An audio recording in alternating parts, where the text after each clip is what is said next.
Міне, кеше әжеңді неге жақсы көресің деп, мына Сүлейменді баклажкамен ұрыпты. Сен арқаңды көрсетші. Шеш мынауыңды. Шеш. Сара, сен де көрсет денеңді. Қазір тоқта. Арқаңда жоқ, бірақ қолыңды ұрыпты атаңа нәлет десе. Екінші қолын көрсетші.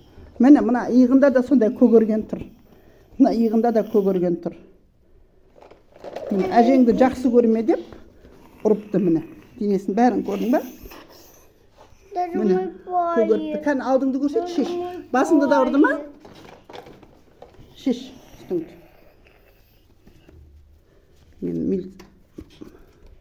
Мына жерде сәл көгеріпті. Кән сен саусағың ауырды ма? Мына арқасын бәрін ұрыпты. Мына үйде азап көріп отыр мына бала. Мына арқасын бәрін көгертіпті. Не дерек сол әже кетпеші деп жаңа көзіне сәл жылаған еді Сүлеймен. Қатты да жылаған жоқ. Сөйтіп денесін көгертіп ұрып тастапты. Қан қолдарын көрсетші. Мына қолдары мына жері көк. Мына жері көк. Тырнады ма? Не істеді мынау? Не, это я тут сам поранил. А вот это что? Я сам поранил. А вот это что?